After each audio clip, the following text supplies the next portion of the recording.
Hi, and welcome back to the threshing floor.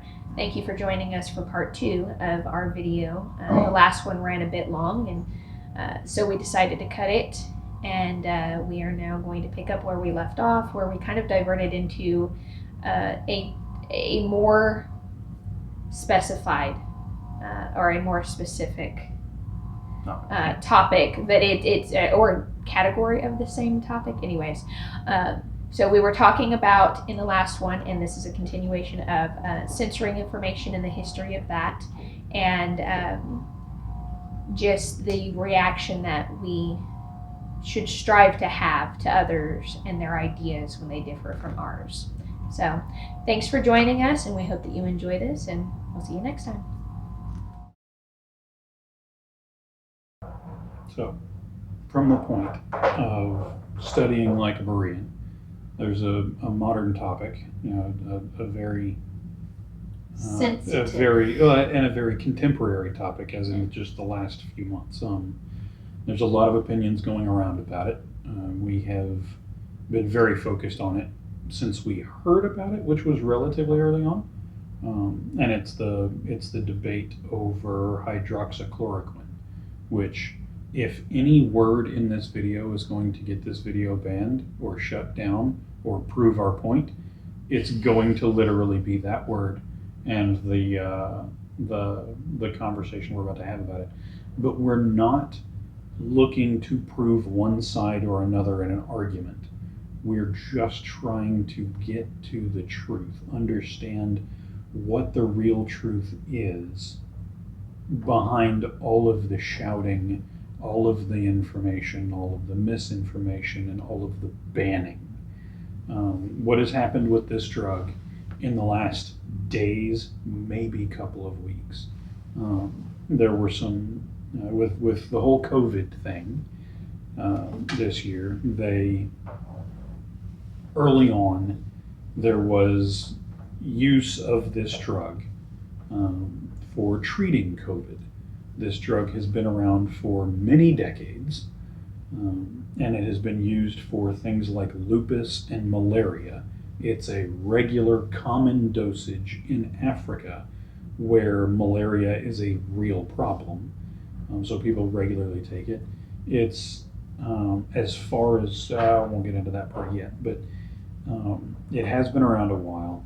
It has not, to date, to the day of this video, recording this video, it has not been officially approved for the treatment of COVID-19.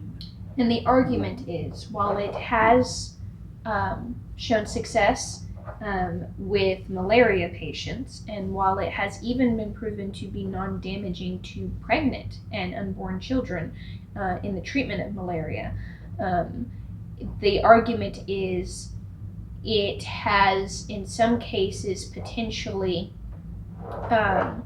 shown in the treatment of COVID to not only be non-effective, but to also potentially be damaging. I don't know what the specific report there is, but I do know that that's one of the arguments there is not only has it not been proven to be effective, it could possibly be damaging as well.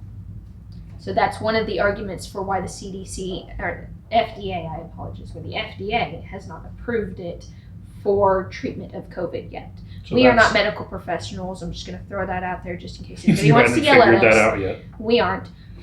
So our point isn't a medical one. Our point in all of these things is always critical thinking and in having a proper understanding, or at least aiming to have a proper understanding of the situation before we react or whatever to it. So, sorry, go ahead. No, the point is, again, we're not here to tell you that HCQ is a good drug to use or not a good drug to use. That's not the point. Well, again, we're not medical professionals, and we will stand by that. But we have researched this topic a bit, and really, what we're trying to go through is how to sift through the information. Again, how do we toss wheat up in the air, let the chaff get carried away, and see what comes down? as whole and useful and good. Because what we're being told by media outlets, by social media outlets, is one thing, and what I am hearing, what would be considered anecdotal evidence from medical professionals who didn't see a problem prescribing it, are vastly different things, to the point that one of them literally has to be wrong. And one of these two sides, that is the social media outlets and the media outlets, believe that they are right and that the other side is wrong, and they are the ones who have the control to ban ideas, to suppress information that they disagree with. I'm not going to point to intentionality. That's not what we are here to do. There is a lot of intentions being applied, of being guessed. There are a lot of fingers being pointed, and that's just not what we're here for. We just want to understand the information that's going around, because it doesn't match. And this speaks to the beginning. This is the topic. This HCQ topic is what started our conversation today about the banning of ideas. Because what they are literally doing, what Google is doing, what Facebook is doing, what large media companies are doing, is literally banning accounts entirely for making statements about hydroxychloroquine in favor of it. Anybody who says anything, either neutral or positive about it, right, wrong, or indifferent.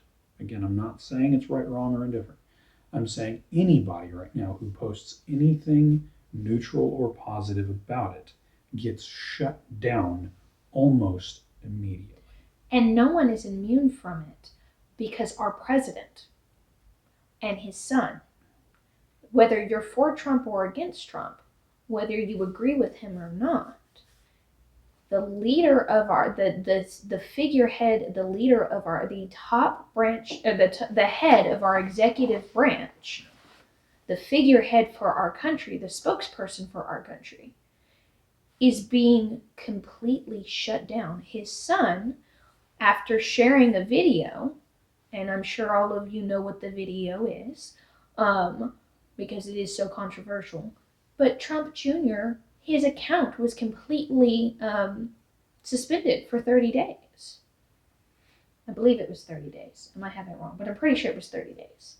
But they've suspended the president's son's social media account. And there's a level there of, not that the president and his son should be untouchable. No, they should be held accountable as well. But it just goes to show the level of, we have national news media outlets like CNN that for months have been not airing the president's addresses to the nation. They've been, because they don't agree with him, they've been saying, no, your information is not acceptable, even though you are the leader of our country, and people don't need to hear your misinformation. Do you realize that you are having people withhold you are having people withhold live updates about a global pandemic from the leader of our country, simply because they disagree with him? And we're not saying that they should be forced to play those things. It is a private media company. They can handle their business how they want to handle it. What we're saying is, you shouldn't be afraid of ideas. You shouldn't stand against ideas that way. You do not shout people down. You don't ban, shadow or otherwise. You don't ban people for speaking ideas. You stand against those ideas, yes, but you do not ban the ideas. So one of the things that's being said about HCQ is that the effects can be damaging to people in the treatment of COVID-19. And while that is good information to have, if it's true, and it does require research, it requires you talking to a doctor, talking to your doctor, and coming to an understanding. That's not because a drug has side effects, because a drug causes problems, is not necessarily a reason to not take it. If you're well informed and you own to your personal responsibility of having gathered information and weighed the choice, it should be your choice to take it if you want to. If medical treatment, if we never used medical treatment that hurts the human body, chemotherapy would never have been started. There are aggressive forms of chemotherapy. The chemotherapy in any form, this was my point earlier today, chemotherapy in any form has a 100% death rate. It's what it is. You are literally actively destroying your body. The reason we do it is because it beats the alternative in most cases. You either die in a couple of months due to cancer, or you die in a few years due to chemotherapy. Like that, when these are your options, and the quality which of one life, do you go with? The quality of life of that extended life that you now have because you've taken chemo is greatly reduced. You've lost your hair, we all of the know side the results effects of cancer or of cancer treatment. Yeah. And the point is, you got those years. Yeah. Like that's the point of taking chemo, is at least I got those years. And people are willing to go through that, even for a few months. Where so people are like, you know what? I've been told I have weeks to live. If I do chemo, I might have months. It's worth it to me to go through all of that. Or, you know what? It's not worth it to me too. That's the other option. Is there are people who have gone, you know what? That's going to be too much. I think I would rather just quietly use the time that I have. And it's your choice. With this one, with COVID, there are literally people dying in 72 hours from when they realize, basically within 24 hours of them even realizing they have it. I just talked to a lady 2 days ago who had two of her close friends at separate points in all of this die from COVID within a few days. So the point we're making is, if you have 24 hours to live and you would really rather not die, and there is a potential treatment out there, why are you wrong for seeking that treatment? Why is your doctor wrong for allowing you to try? Who cares if that treatment will kill you in a month? What it is treating will kill you in a day. I very much would say you have the right, if you so choose, to jump down that rabbit hole. Go with it, but do it informed. Again, this is about seeking truth. This is about seeking understanding.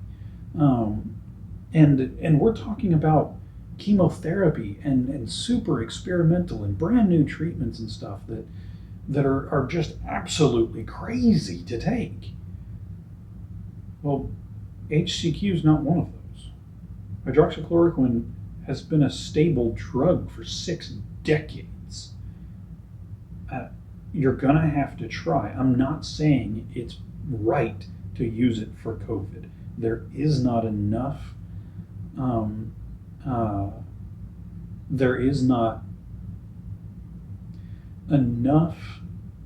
publicly published treatment trials to prove that it is useful on COVID. I will agree with that. But it's when it's being actively suppressed, when the information is being actively suppressed. Anyone who stands up and says anything in favor of it is not just having their post deleted, they're having their account deleted. That's that. Doctors are being their license are being revoked. Licenses If you are being caught, revoked. if you have been caught, if you get caught prescribing it in certain places, your license can be revoked. You can For be a a drug. 30-year-old a doctor who's been in the industry for 30 years, been a practicing physician for 30 years, with an outstanding record. You write that, and your license can be yanked from you. And again, we're not talking about some hyper experimental thing that somebody cooked up in their basement last week. We're talking about a drug that's been around, has been very heavily studied, very heavily used for 6 decades. And you can't tell me that those doctors have no idea what they're talking about on this one. They obviously do. Like, it just is. Again, it hasn't been approved yet, but I also know of anecdotal evidence of clinical trials, anecdotal stories from doctors who have used it in the last few months to treat patients in varying stages of their illness. And the sample size of their treatment pool, the amount of cases that they have had that have received the treatment, are larger than the clinical trials for things like Paxil, for other things that are regularly around. Literally one doctor that I know of, or that I don't know personally, but the research is there, the information is there, it can be found. His patient pool over the last 4 months is larger than the standard clinical trial size by the CDC. That sounds like, and to help with that, he has a 99.75% success rate. Out of his sample size, 0.25% died. And there's a reasonable chance that those people were too far along for HCQ to have helped them. The other 99.75 showed drastic improvement within 24 hours. Substantial improvement. Again, this is and his sample size is larger than the typical CDC clinical trial. That sounds like a clinical trial to me. And he's one of several doctors that I have seen stories on and read up on, that their sample sizes, and I say sample size, they're not even doing sample sizes because they weren't thinking about it. They looked at the drug, looked at the treatment, did the treatment, and it worked. And so they helped a whole lot of their patients. That was their focus. And now they have this record built up that equates to the same thing as a clinical trial, because the drug is as stable as common over-the-counter drugs.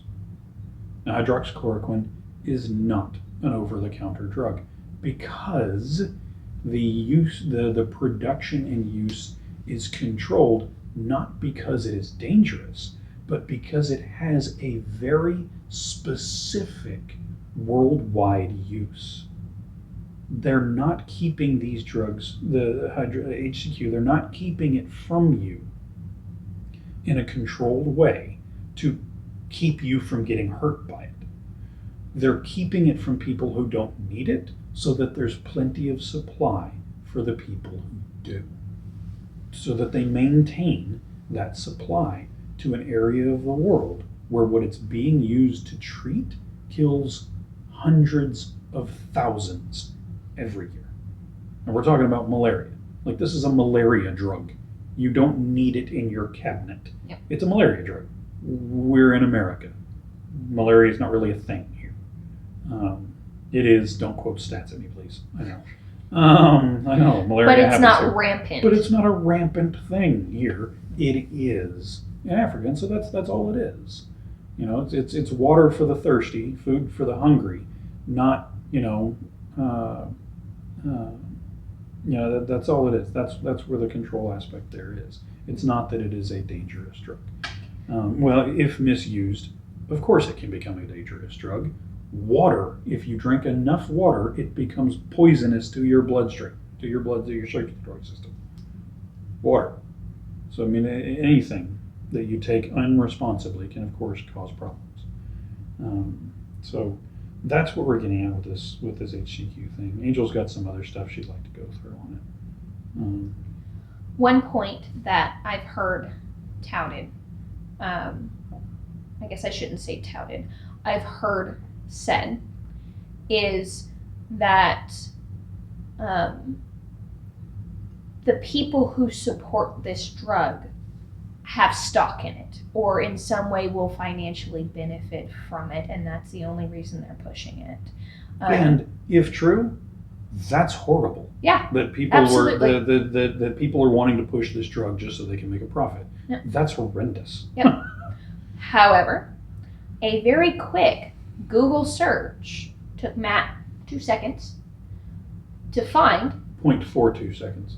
0.42 seconds. Thank you, apparently. Google knows all. Not exactly.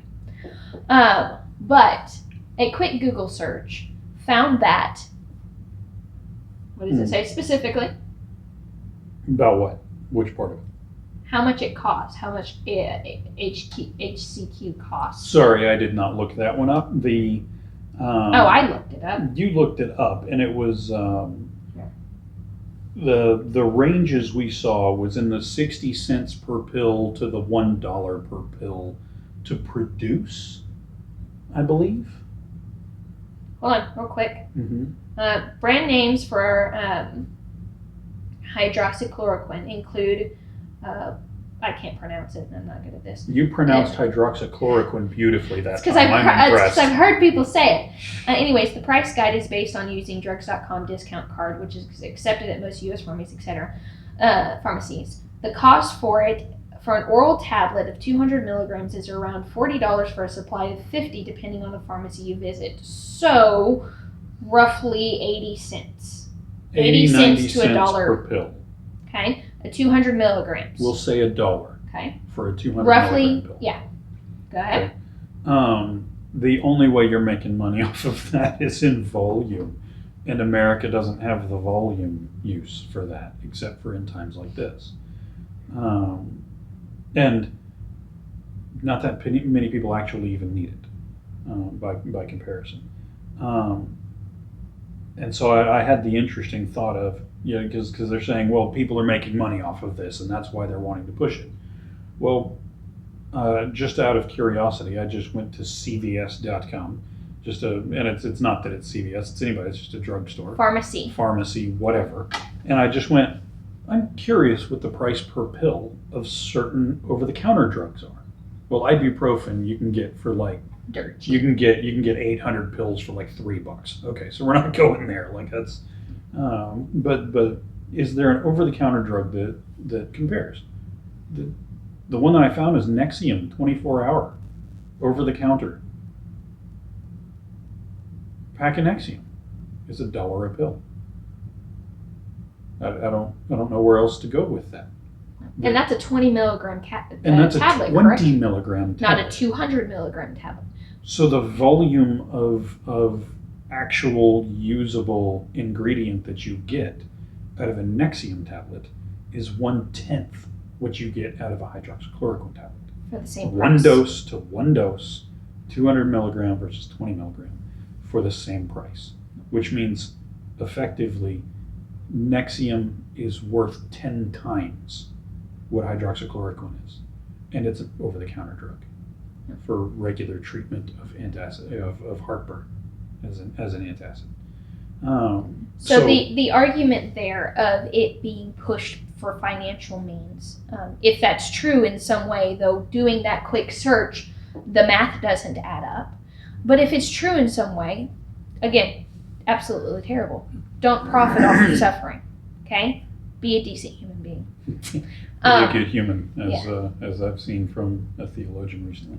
So that point being what that is, let's look at the comparison there. A vaccine. There have been several news articles recently as multiple labs, I believe specifically one in Austin. They're finally getting to the they're point working of on clinical creating trials. The vaccine. They're working on clinical trials and looking for volunteers and et cetera for these clinical trials. But there's also been several things going on about, well, the vaccine's going to be expensive. It's going to be expensive to produce. Do you mind looking that up That's for me literally real quick? what I'm going to do. Pull that up for me real quick. Real quick. So there's been things there.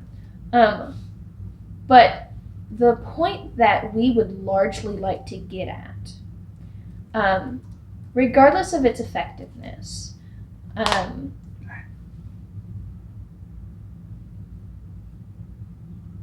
should you not be able to have the choice between you and your physician being well informed? Should you not have that choice? Like Matt said, if you've got 24 hours, if you're on a serious downslope with this illness, should you not be given the chance at life? And that kind of goes into something that this is not exactly on point, but it is on point. There's a point here. We are in a current state of information censoring about a drug that, while not approved for the use, has anecdotal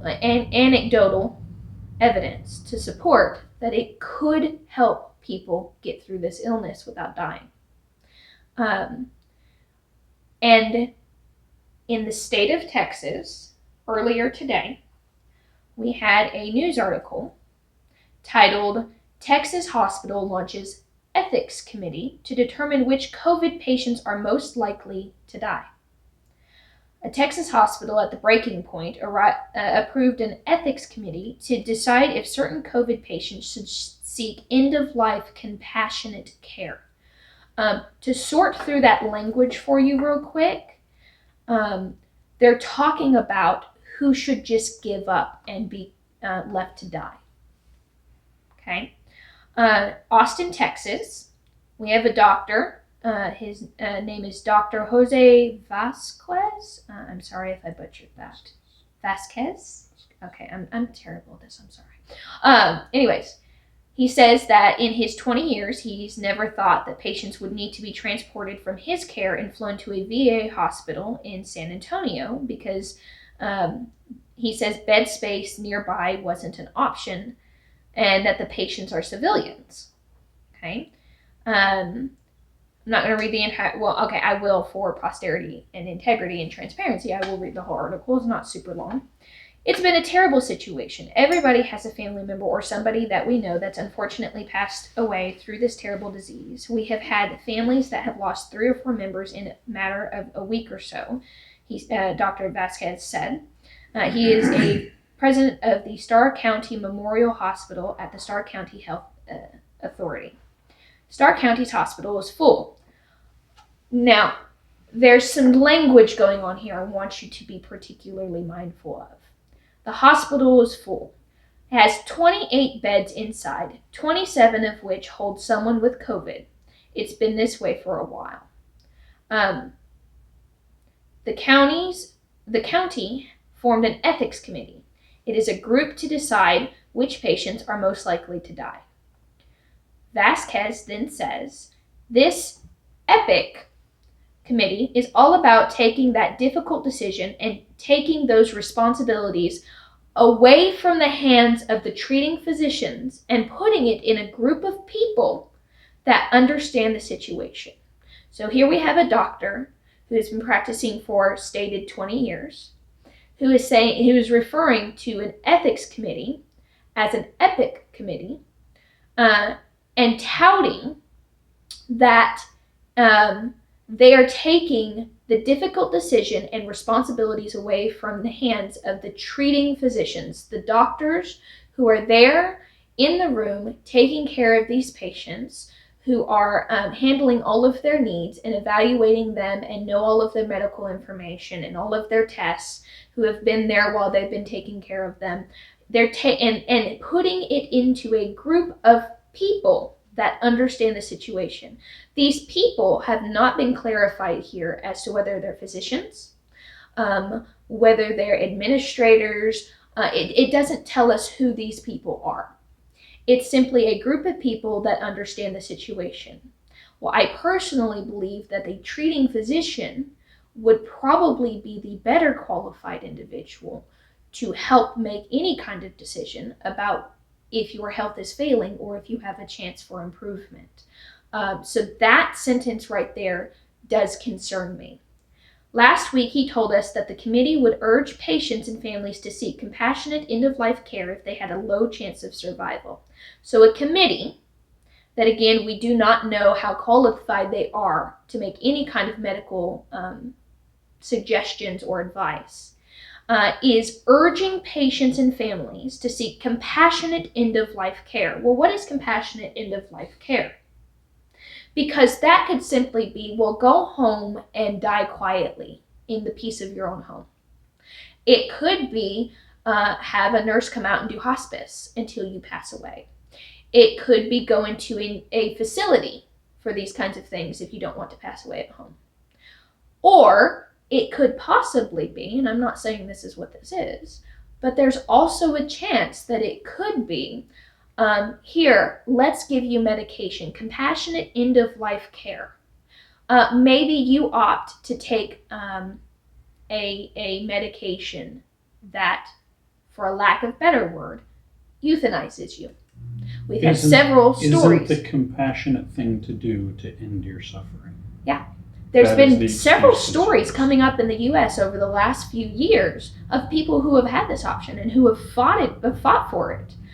There was a young woman, I believe a couple years back, who decided she wanted to die and was medically assisted in it.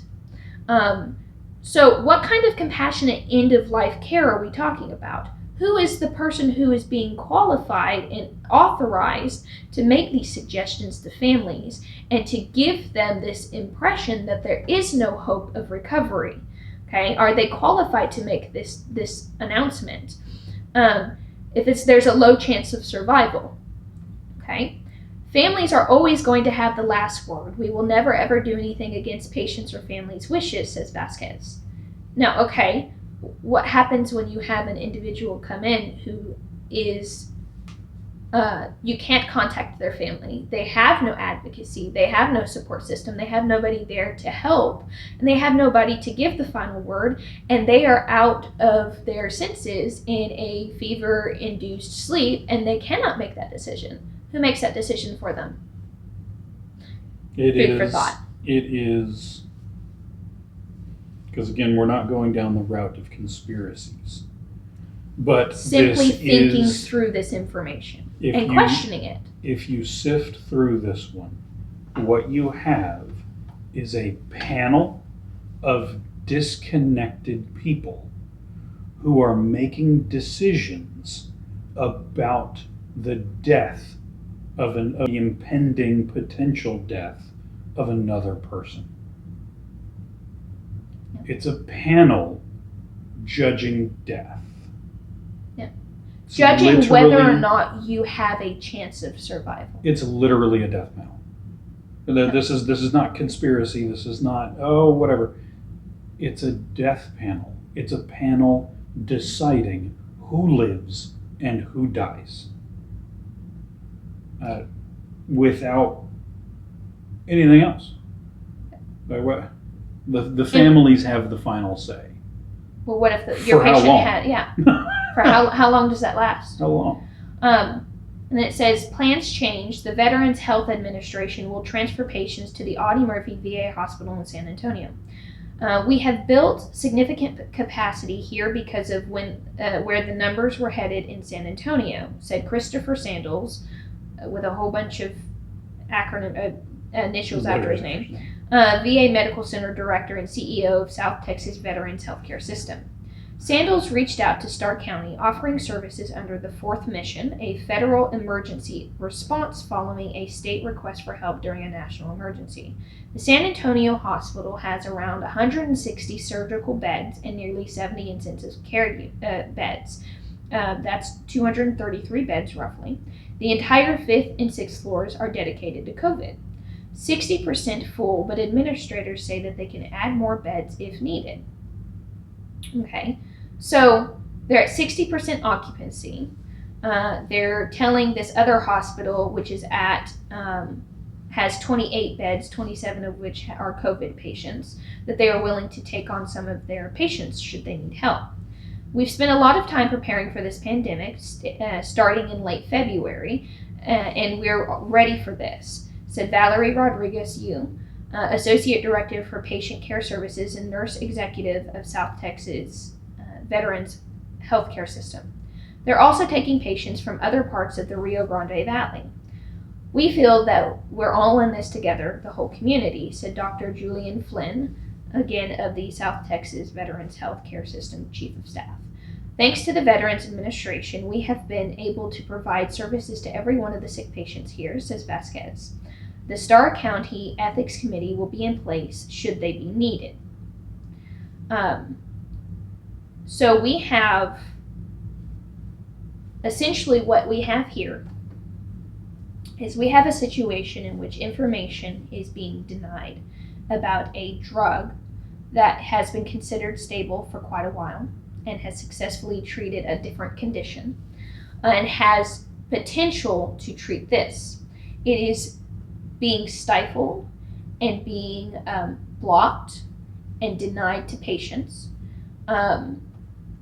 And all the while, we now have a hospital that has set up a group of people with unknown certifications and what's the word? Qualifications. I apologize. Unknown qualifications that now is saying, if we think that you don't have a very good chance of recovery, we're going to suggest that you go and have some end-of-life care. Instead of offering and giving them the choice with all of the information of the possible side effects and drawbacks, instead of giving the patient and their family the choice to do a last-ditch effort of, you know what, take this medication, it might help. You might die anyways, but if we're literally not just talking about doing nothing, we're literally talking about sending you away somewhere to die. Because we've deemed you, and that's another point, at what point we don't know what their qualifications are for saying that somebody has a low survival rate.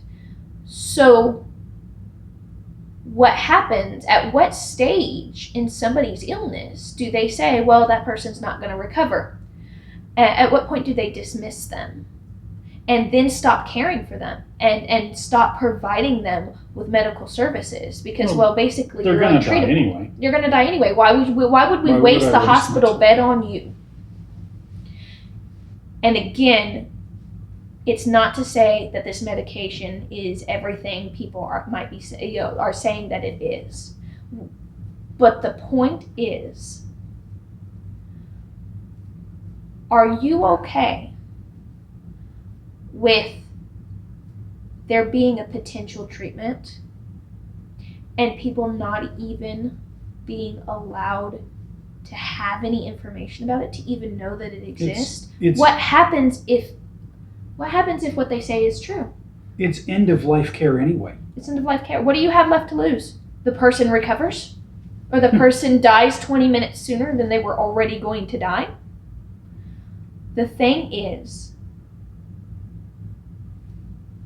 what if it's true? The thing is, we don't know because they're stifling it. And I'm not saying it is, I'm not saying it's not. I'm just saying that it could be. It could save thousands of people from dying.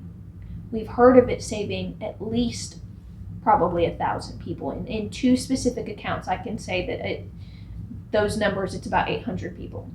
And that's from 2 doctors. There's a couple of others. And those are the 2 I know With specifically. I hundreds of can cases. find articles for that. They said they each treated about 400 patients. So here's the thing. It could save lives. And if we're willing to shut down our economy and lock people in their homes because they chose not to wear a mask or they chose to not quarantine, was it Kentucky? It was Kentucky, where a young mom tested positive and was told by the Kentucky government that she had to sign a quarantine order and agree to stay in her house for the next 14 days. Woman will not abide by state regulation to self-quarantine for 14 days after testing positive for COVID.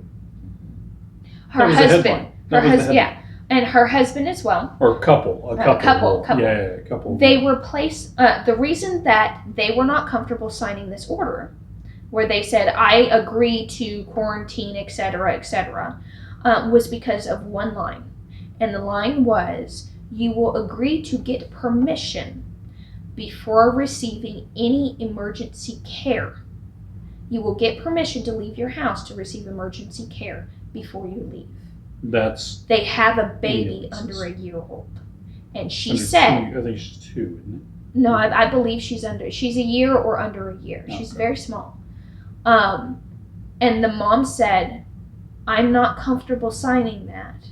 What happens if my daughter needs to go to the emergency room? What happens then when I've been told I can't leave my house for emergency services without permission from the government? So they put ankle monitors.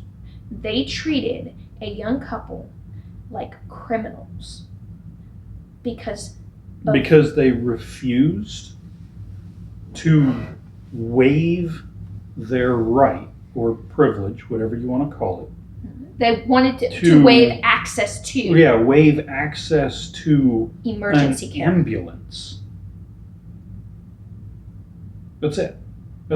It was access to an ambulance and an ER. That's it. And she said if you were just to remove or reword that part of it, where we still have access to extreme emergency care, then we'll sign it. Yep. That was it. So we have, if we're willing to allow things like that to go on, if we're willing to shout down others because they're not wearing a mask or because they're not social distancing or whatever, if we're willing to do all of those things to save lives, that's what's being said. That's why we're social distancing. That's why that's why kids aren't going to public school in person. That's why all of these things that happen is for the sole purpose of saving lives.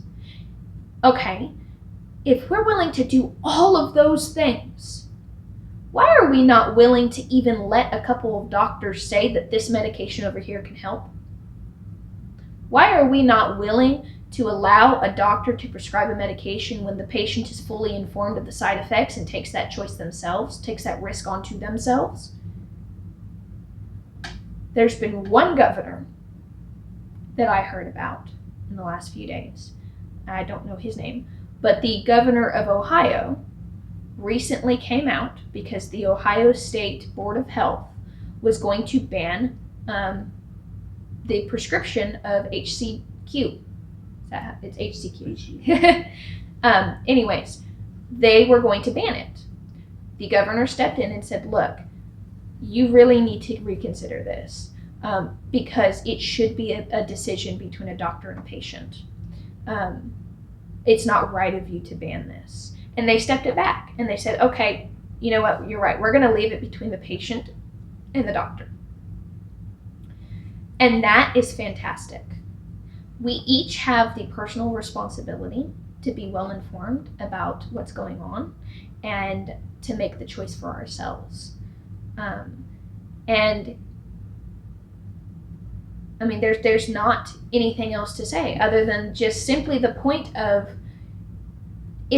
do we want to be really the people, if for no other reason, do we want to be the people who look back and go, oh no, that medication really could have saved thousands of lives. Instead, we put ourselves through months and months and months of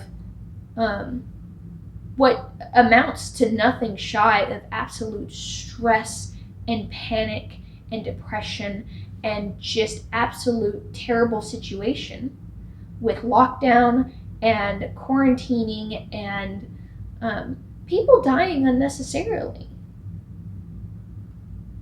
All in the name of trying to save lives when we had a potential thing that could really help. And we chose to not only dismiss it, but to ban it from public conversation. What if it can help? Are you going to advocate for social media banning videos of doctors talking about it? Are you going to advocate for the shutting down of accounts of anybody who says anything about it? Are you going to mock doctors as hoax and quacks and hacks and whatever else you want to call them, simply because their view of something is different than the public narrative?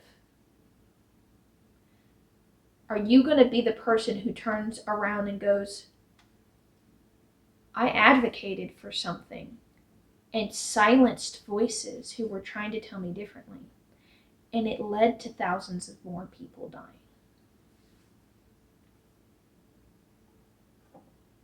Are you going to let information be information? Are you going to advocate for people being allowed to make the choice themselves and to be informed?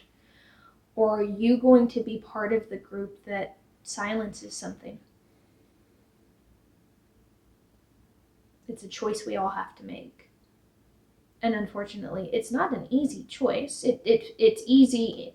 I think it's easy for me personally. But it's not an easy choice in the sense of the backlash that comes from other people and the backlash that comes from your account getting closed because you shared a video that social media didn't agree with. So. Side note, it does look like the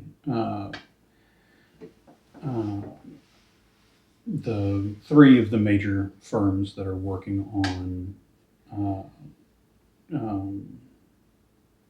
these vaccine shots, it looks like they're ballparking $50 a shot, or Okay, $50 a treatment, which it looks like the treatment's going to be 2 shots, so it'll be $25 a piece. So which is generally comparable to a flu shot. Okay, that's not. So that that's, I miss no, her. No, and it's what they are saying is they aren't going to sell it at cost, which 2 of them are Moderna and Pfizer, like that. It's, of course, they're and Merck is another one that they're like we're not going to sell it at cost. We are definitely going to make a profit off of this. But aiming for the flu shot realm is it's not going to be. It doesn't seem like they're going to try and milk the market or anything like that. So it doesn't stand to reason that that the ones who are developing the vaccine are looking to suppress something like HCQ so that they can make a profit. Okay. That's good. But and that's from the other side. We were of the impression when we started this video that like most others, Big Pharma is just trying to make a profit. While they are trying to make a profit because they are a private company in a capitalistic society, they are not looking to gouge. They're not going to price gouge over something like this. That's good to know. So, but they do need to make a profit to stay in business so that they can make coronavirus vaccines. Like that's how all of this works. So that can't be used as an excuse for why HCQ is getting suppressed. But it also doesn't defeat the point that that HCQ is cheap, really cheap. And still, HCQ is still cheaper than the coronavirus vaccine, because what Angel mentioned earlier was 50 pills is $40.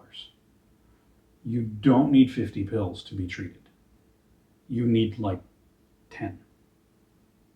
It's nothing. Like it literally, it's $10 in treatment for this, which is why those at least one of those two doctors Angel mentioned earlier that had the 400 patients each, give or take. Why one of those and then another one that I had heard of, why they were so willing to prescribe it so quickly is because of how not cheap, how inexpensive the treatment for it really was. They weren't giving prescriptions for 50 pills. They were giving prescriptions for a couple of days worth of dosages because that's all it was taking. So it's that plus a bunch of salt, which helps flush out your and system. zinc. And zinc. Yeah. That helps. The zinc helps your body absorb, because it's a metal. It helps your body absorb the hydroxychloroquine and put it to use, and the salt helps flush your system. And it seems to be working. So there's fairly simple science that goes into this treatment, and it is very inexpensive and has shown promise in anecdotal situations. So Now, another point on simple science. No, I'm not a doctor. No, I don't know all of the science behind it. However, I would like us to take a moment, maybe do a little bit of research on it, but genuinely think about what a vaccine is. A vaccine is an injection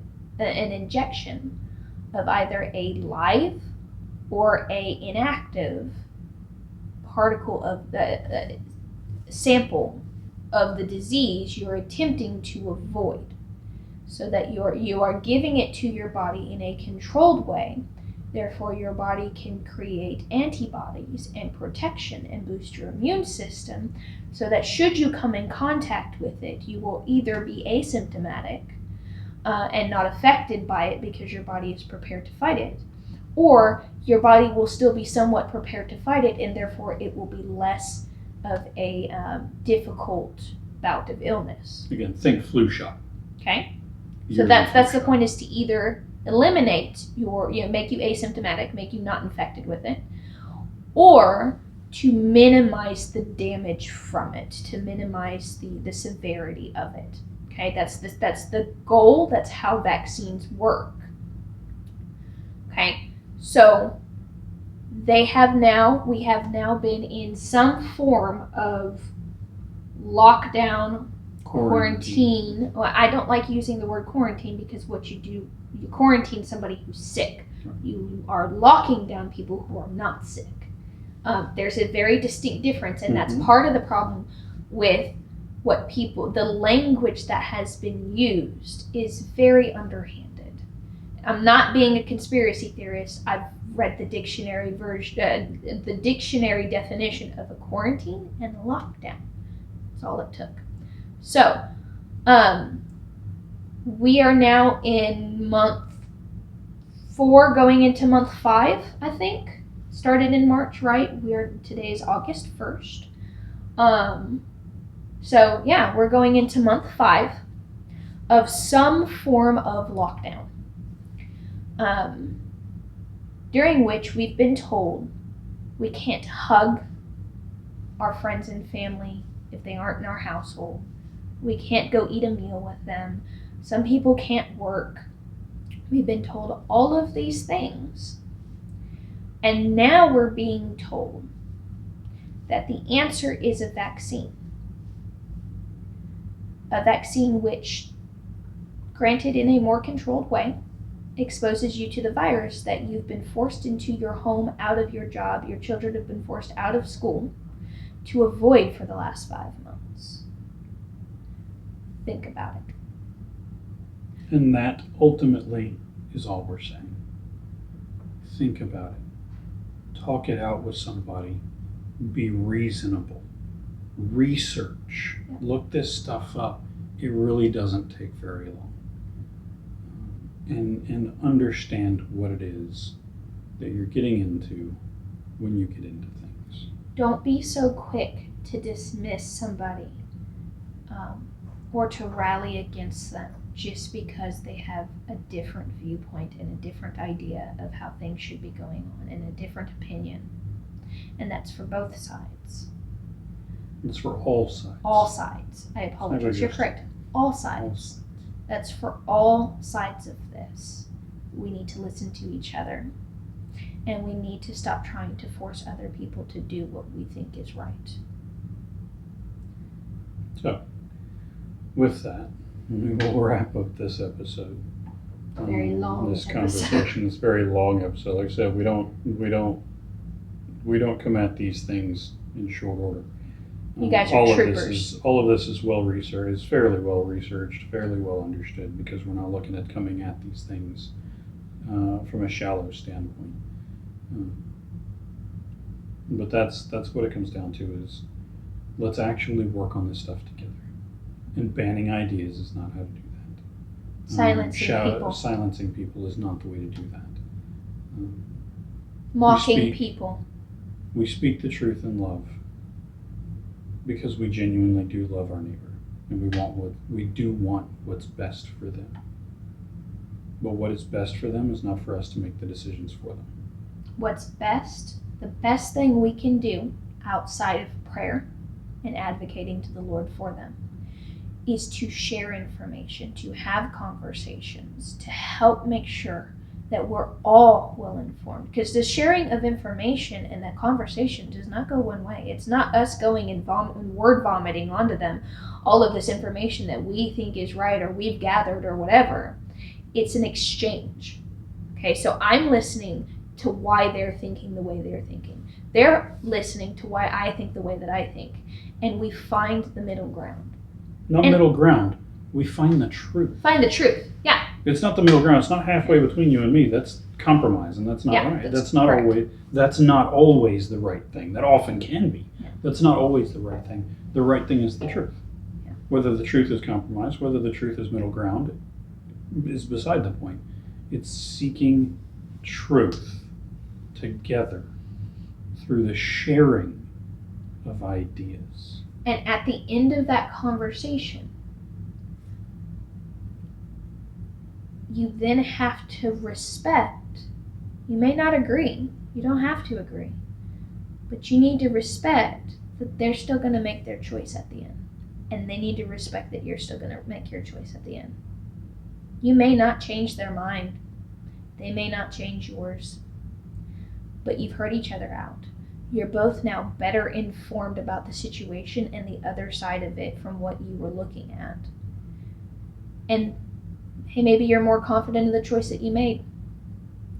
But the point is, forcing your view on somebody else or silencing theirs is not the answer.